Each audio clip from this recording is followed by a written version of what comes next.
Sumiati, saya dari kelas SB19, NIM SB19034.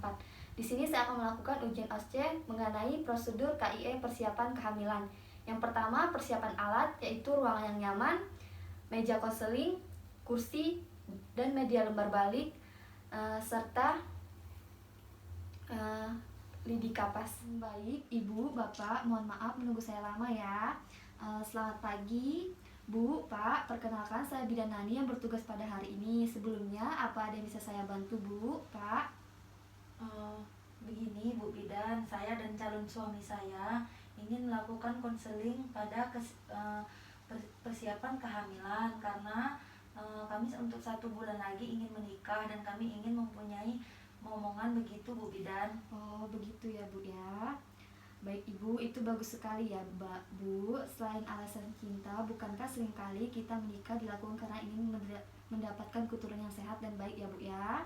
Nah, baik, saya akan melakukan konseling pada Ibu. Namun sebelumnya, Ibu dan Bapak sudah pernah ke sini? Belum Bu Bidan. Belum ya, berarti saya data dulu ya Bu ya. Namanya Ibu siapa? Nama saya Nadia Bu. Bu Nadia. Bapak? Saya Tuan Lendra Bu. Tuan Lendra ya. Usianya Ibu? Saya 24 tahun Bu Bidan. 24 tahun. Kalau usianya Bapak? Saya 25 tahun Bu. Baik. Nah, sudah selesai ya Bu, Pak, untuk pendataannya. Baik, sebelum saya melakukan konseling lebih lanjut pada Ibu dan Bapak mengenai KIE persiapan kehamilan, karena kan Ibu dan Bapak mau menikah ya. Nah, ini banyak sekali nanti akan saya jelaskan pada Ibu dan Bapak. Namun sebelum saya lanjut, saya izin dulu untuk menutup privasi ya Bu, Pak. Kalau begitu saya permisi dulu ya Bu ya, Pak. Bu Bidan, Iya Pak. Mohon maaf, saya boleh titip istri saya untuk konselingnya karena saya ada urusan penting di rumah. Oh gitu ya, Pak. Ya tidak apa-apa. Berarti nanti ibunya pulang sendiri ya? Nanti saya jemput. Oh iya ya Pak, ya Pak. Saya titip izin ya istri saya. Iya Pak, hati-hati di jalan ya Pak. Iya.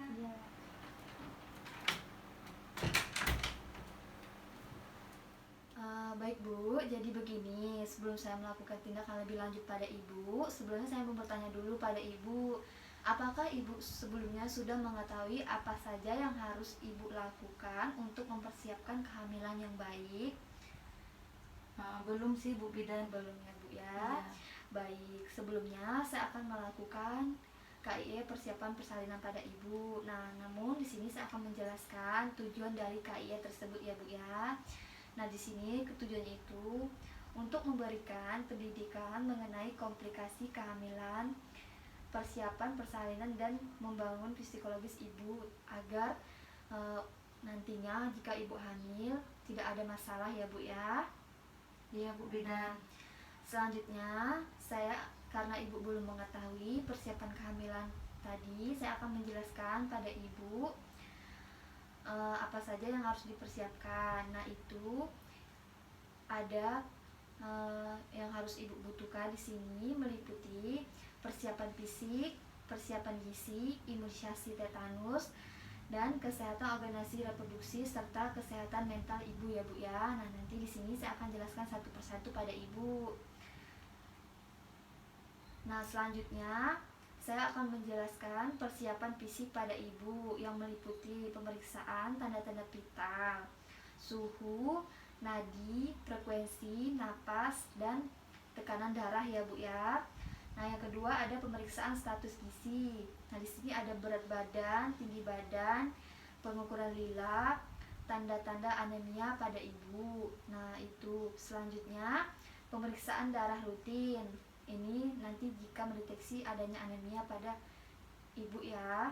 Ya Bu. Nah, di sini yang diperiksa adalah HB Ibu, golongan darah, dan rensus ya Bu ya. Selanjutnya ada pemeriksaan urin rutin, ini sangat penting. Lalu pemeriksaan lain jika diperlukan seperti gula darah, IMS, HIV, malaria, talasemia, hepatitis B, dan toraks ya Bu ya. Nah, selanjutnya saya akan menganjurkan pada Ibu untuk melakukan pemeriksaan fisik jika berencana ke fasilitas kesehatan terdekat. Nah, untuk persiapan gizi pada Ibu meliputi 1. itu ada konsumsi makanan gizi seimbang seperti makan makanan pokok, lauk pauk, sayuran dan buah-buahan dan minuman ya Bu ya. Iya, Apa Bu. Ibu menyukai sayur? Karena kan sebagian ibu-ibu atau remaja tidak menyukai sayur. Untungnya sih kalau saya nggak ada milih-milih sih Bu kalau sayur. Ya, itu sangat bagus ya Bu ya. Jangan hanya makan daging, itu harus diselingi. Lalu konsumsi tablet tambah darah dan asam folat 0,4 ya Bu ya. Iya, Bu. Itu sangat dibutuhkan agar ibu tidak mengalami anemia. Lalu ibu harus mengunjungi tenaga kesehatan terdekat jika ibu mengalami KEK dan atau anemia untuk mendapatkan penanganan yang tepat ya Bu ya. Iya, Bu. Nah, selanjutnya biasakan minum air putih 8 gelas per hari. Itu sangat penting. Hindari minum teh, kopi setelah makan karena itu tidak sehat. Karena kopi itu mengandung kafein ya Bu ya. Iya, Bu. Lalu batasi konsumsi garam, gula, lemak dan minyak yang berlebihan. Nah, selanjutnya saya akan menjelaskan pada ibu tentang imunisasi TD pada ibu hamil. Nah, imunisasi TD itu merupakan imunisasi lanjutan yang terdiri dari imunisasi terhadap penyakit tetanus dan difteri ya Bu ya. Nah, setiap calon ibu diharapkan sudah mendapatkan 5 kali imunisasi tetanus lengkap agar bisa menjaga kesehatannya tidak terinfeksi penyakit yang menular ya Bu ya. Iya, Bu. Nah, lalu ibu harus datang ke tenaga kesehatan terdekat agar ibu mengetahui status imunisasi tetanus ibu dan menganjurkan ibu. Saya akan untuk melengkapi status imunisasi tetanus ibu jika belum lengkap. Nah, selanjutnya saya akan menjelaskan pada ibu cara menjaga kesehatan organ reproduksi. Apa ibu sudah tahu sebelumnya? Belum, Bu. Baik, kalau gitu saya akan menjelaskan pada ibu ya. Iya, Bu. Nah, untuk menjaga kesehatan reproduksi, ibu bisa melakukan cara seperti ibu harus mengganti pakaian dalam minimal 2 kali sehari. Lalu menggunakan pakaian dalam berbahan katun yang menyerap keringat dan tidak ketat. Jika ibu tidak menggunakan pakaian yang menyerap dan keringat dan tidak ketat, itu akan menyebabkan infeksi ya Bu ya. Iya, Bu. Lalu membersihkan organ genitalia luar dari depan ke belakang menggunakan air bersih dan mengeringkan dengan handuk. Lalu memakai handuk yang bersih, kering, tidak lembab atau bau. Nah, untuk yang selanjutnya mengurangi frekuensi penggunaan cairan vagina ya Bu ya. Iya, Bu. Lalu tidak memakai pembalut tipis dalam waktu yang lama karena itu bisa menyebabkan penyakit pada vagina ibu ya. Iya, Bu. Lalu gunakan pembalut ketika menstruasi dan mengganti paling lama setiap 4 jam sekali atau setelah buang air agar tidak terjadi infeksi ataupun penyakit menular lainnya ya Bu ya. Iya, Bu Bidan.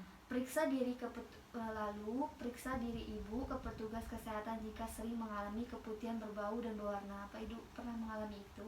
Tidak pernah, Bu. Belum ya Bu ya. Iya.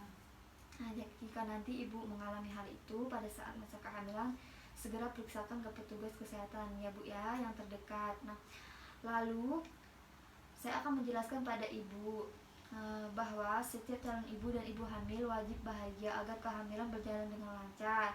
Stres pada ibu hamil dapat menyebabkan bayi di kandungan tubuh menjadi anak yang mudah stres ya Bu ya, dan cemasnya itu tidak baik untuk ibu maupun bayi dalam kandungannya, akan membahayakan ibu dan bayinya ya Bu ya. Iya, Bu. Begitu Bu untuk penjelasan saya tadi. Apa ibu sudah paham Bu? Iya, Bu, saya sudah paham. Jika ibu sudah paham, tolong jelaskan tadi apa saja yang harus dijaga Bu. Itu untuk persiapan fisiknya, Bu. Kemudian gizi yang terpenting. Kemudian imunisasi tetanus. Baik Ibu, itu sudah sangat benar ya Bu ya. Iya, Itu Bu. yang harus dipersiapkan sebelum masa kehamilan. Nah, kalau begitu jika nanti Ibu ada keluhan atau Ibu sudah hamil, Ibu belum paham dengan penjelasan saya tadi, ada kekurangan, silakan Ibu datang kembali ke sini ya untuk saya lakukan pemeriksaan lebih lanjut. Iya. Apa ada yang masih ingin ditanyakan Bu? saya sudah cukup Bu dari penjelasan yang sudah Ibu sampaikan. Saya juga lega dan lebih mengerti serta lebih paham begitu Bu. Ya, baik Ibu. Kalau begitu, jika Ibu sudah paham mengenai persiapan kehamilan, saya izin pamit dulu untuk ke belakang ya Bu ya. Baik, Bu. Terima kasih Bu atas kerjasamanya. Selamat pagi. Ya, saya permisi ya Bu ya, saya pamit ya. Oh ya Bu, hati-hati di jalan ya Bu ya. Iya Bu, mari Bu.